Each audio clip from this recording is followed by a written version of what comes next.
Hi, it's Lisa Rangel with Chameleon Resumes, a premier executive resume writing company, and thank you so much for joining me today. Today, we're talking about LinkedIn. I have a public service announcement. The public service announcement is to always have a current employment position. Always have a to present employment position. Now, if you're not working, you may wonder how you're supposed to do that. Obviously, it's easy enough if you're working to have a current to present employment position. But if you're not working, what are you supposed to do? So before I tell you what to do, I'm going to tell you why you want to do this. In March 2022, LinkedIn came out with the career break function. And I thought it was awesome because I think it is really important to acknowledge when you do have a career break during your tenure, whether it's, for family reasons, whether it's for health reasons, whether it's for education reasons, whether it's, long-term unemployment beyond your control. I think it's important to be able to acknowledge that time and not have, this unspoken for gap between what would typically be viewed as traditional employment, because all aspects of our life matter, and having that time accounted for, I think, is really important. However, you do not want to have that career break function be your current position. And this is why. When that came out last year in March 2022, I suspected it might not be weighted the same way an employment function is weighted. And a current employer, that is weighted on a LinkedIn profile. And by weighted, I'm talking about the algorithm.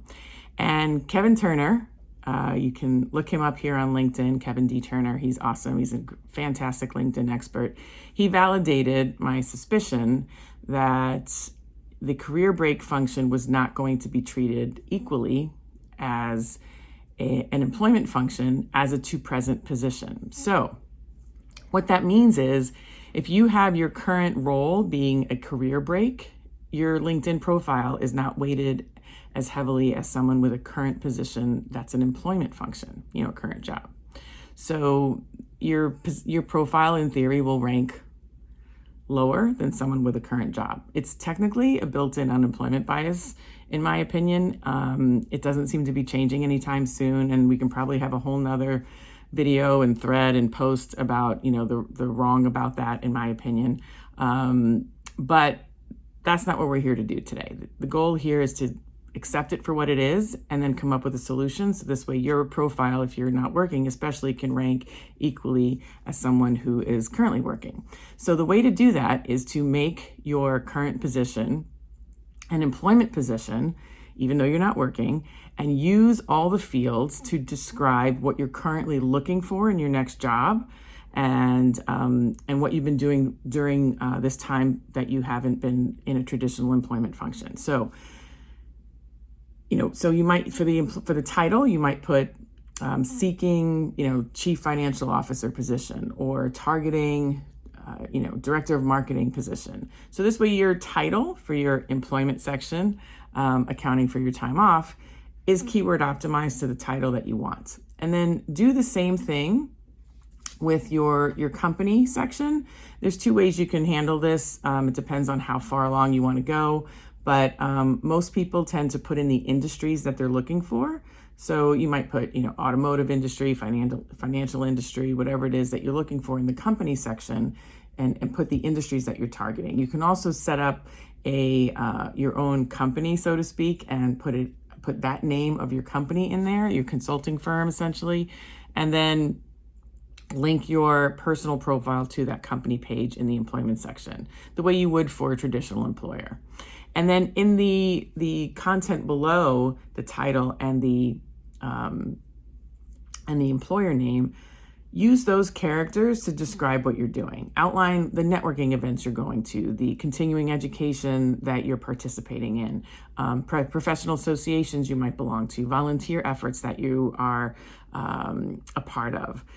If you, anything else that might describe the time that you are currently looking for another role, and show how you are, improving yourself and increasing your skills and leveling up in terms of your knowledge, to show that you are, ready and waiting for this next role. And that all helps with the keyword optimization for having that current role optimized, because that is a weighted parameter for your profile showing up in recruiter searches on LinkedIn. So this is what you want to do. And I'm going to include a URL in either the post description if you're on YouTube, or in the comments if you're watching this on LinkedIn, to a link to a URL link of a blog post that I have that describes this a little bit further, a little bit in more detail, describes it further. And this way it outlines a little bit more of what you should do and the why behind it. But the PSA is to always have a current employment position on your LinkedIn profile, whether you're working or not working. And that URL to that blog post that I'm going to share in the description or the comments is totally free.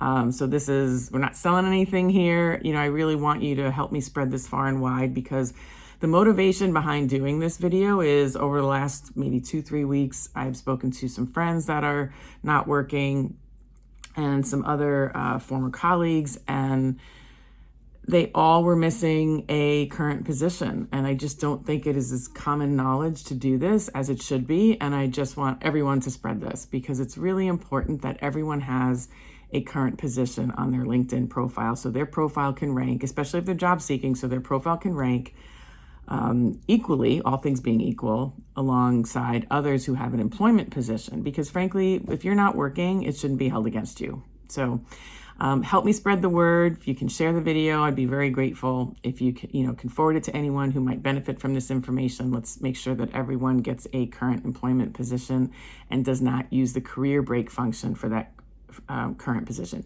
It's totally okay to use the career break function for prior breaks, for maternity leaves, sick leaves, family leaves, and education pursuits, long-term unemployment periods prior to the current period.